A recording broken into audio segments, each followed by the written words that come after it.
What's up? It's your boy, D Change, coming at ya with another Daily Dave. This one's for Monday, 420. Blaze it. I am fatigued from sleep inertia. Earlier this evening, I just had one of those moments of like massive food coma, or I've been exhausted all day, so I'm gonna take a nap. But I am going to set a timer on my phone for 30 minutes so I can get my nap on. Don't try this at home, by the way. If it's 9 o'clock and you're feeling really sleepy, you might just want to prepare for bed. I don't know why I always do this, but yeah, instead of taking a 30-minute nap, I woke up at 1. So here you go. Anyway, yeah, I kind of wanted to do something special for 420, but all I can really think of is there. I have a note here about California weed market profit revenue taxes. It literally says that.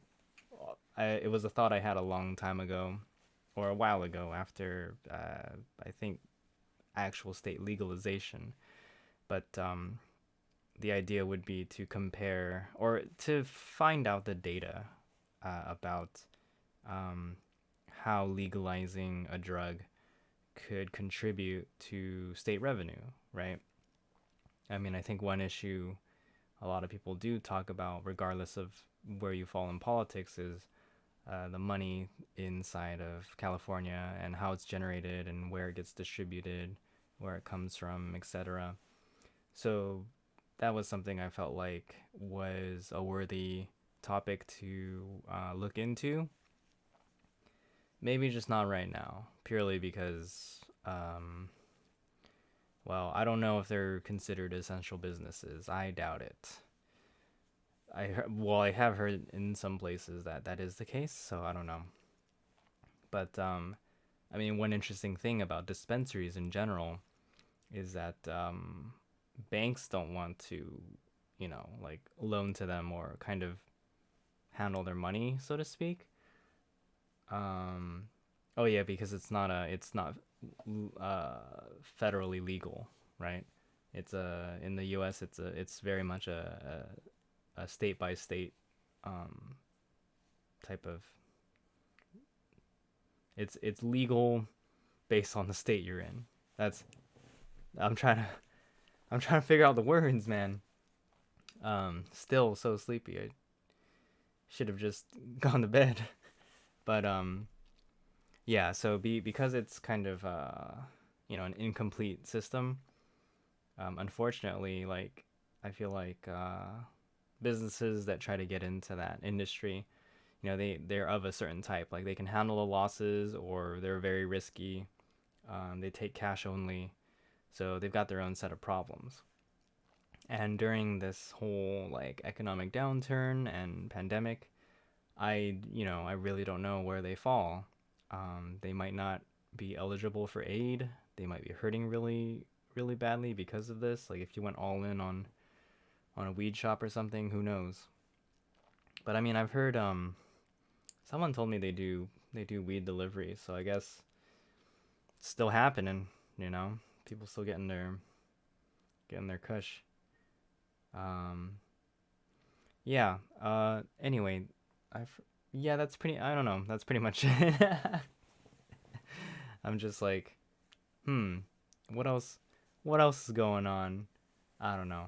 But yep. This is what week. We're starting week 6 of the work from home status.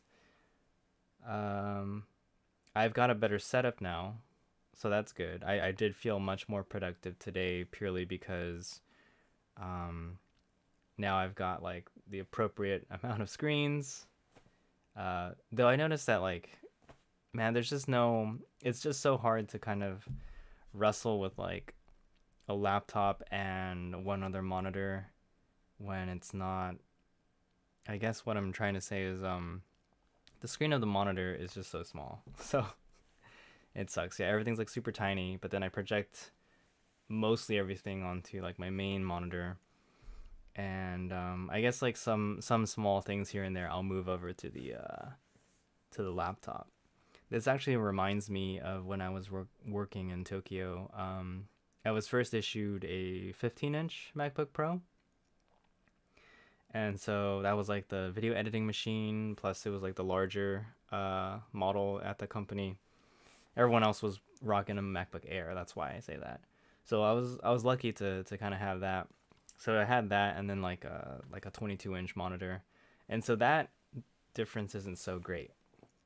Also, I have to admit, like OS 10 or Mac OS scales really well, regardless of your resolution. So um, what it was like, even if you had a smaller screen there and then you had like a bigger screen in front of you, like things didn't look so bad, at least in from my observations. But I still ran into the same problems. Like one is a proper monitor and it might be higher or lower, and then one is a laptop. But it was a work. We made do with what we had. In this case, I've got like this HP machine that's still on Windows 7, and it's like, is it 13 inches or is this 15? My personal laptop is 13, and I think it's smaller than this, but yeah, I don't know. It just it feels smaller. It doesn't scale as well. Typically on Windows machines, you can choose to increase the scaling for small screens, because this will be like at 1080p, but on a 13 to 15 inch screen, what good is that, right? And then when you duplicate it or you extend it onto a regular monitor, the scaling still applies, so everything looks blown up and it's kind of a mess. So still dealing with that. But the good news is, because I bought like a KVM switch for pretty cheap, now I can use my keyboard and my mouse for both my personal computer and my work computer. And I just change it up by pressing a button, and it just flips a switch between one or the other. The funny thing though is that because my personal computer is a computer I built for gaming and streaming, when I press that button, it's pretty much instant access. When I press that button for my work laptop, it's like, please wait 5 seconds. So, there's always downsides to everything. Also, since I don't have like a third monitor and I don't want to, I don't know, make the sacrifice of like unplugging, replugging, and messing with things. My compromise right now is I just got to press like 3 buttons on my monitor to change it to the work laptop and then change it back to my personal computer. But all that being said, this situation I feel like is the best I'm gonna get for now, for like the money I've spent and all that. I don't think I'm gonna like invest much more into like ensuring I have a that much of a better experience. One of my coworkers told me to like I could also take my monitor home from the office, but I just don't have room. So, I mean, if I used a different room to do work at, I think I think it would make a lot more sense. But then, I think about this too, like the whole idea of like working from home but making sure you have like a home office.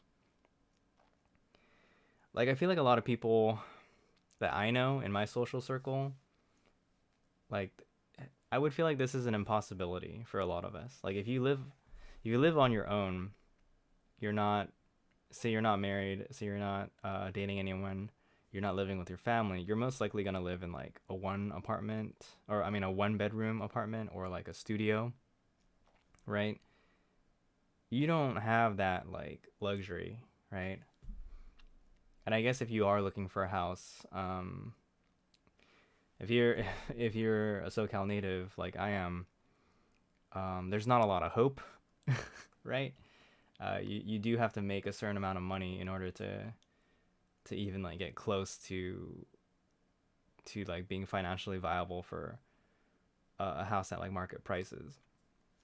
So I don't know. I guess it's just one of those things where I'm like, I don't know about this. And I wonder about some of the articles that are written about like how to work from home and how to get that kind of how to make that setup work out. And I'm like, are these people in the city that make a ton of money? Like, can people in New York City like afford to do this either?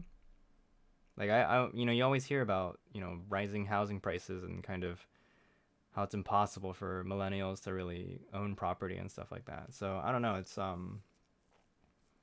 kind of makes you take a pause and think like, who's this actually for? You know. I mean, I get it. Sometimes advice is just purely for like maybe people closer to the 1% or whatnot. But yeah, that's a consideration I would want to have in my fantasy scenario. Like you probably want like an extra room or two for either productivity, storage, or other purposes that don't that aren't it's not a bedroom or whatever, right? I also know other people who have asked like, oh, like your house still has all of its bedrooms. Why don't you just convert the bedrooms into like offices or whatever? But I don't know. That's just not how my family wants to do things, and I appreciate that because, well, the context here is my mom has always wanted all of us kids to know that like this house is always going to be our home.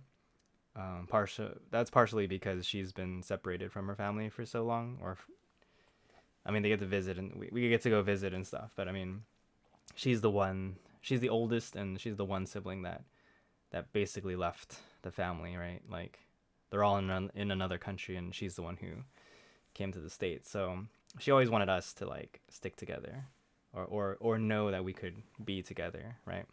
So all of our bedrooms are intact. That's why I wasn't super worried about like leaving for Japan. And then it's like when I eventually do come back, it's like, oh, okay, well, sorry, your room's gone. And even with college, I mean, college almost didn't even count in my case because I would come home like every week or whatever. So, yeah, but I understand every family's different. Some people like they go off to college or go study abroad, and their parents move or their family, just makes drastic changes, and so they got to figure that stuff out. And man, I have a lot of respect for people who like do move abroad, and they're just like, I don't know what's next, man, because they don't have the same like safety net to fall back on, right? So it's crazy. Like, mad respect to you guys, and hope everything always works out for you. But damn, yeah. So I kind of meandered all over the place today. I hope you've enjoyed listening to this one, and you look forward to the next one, because I will see you then. Peace out, guys.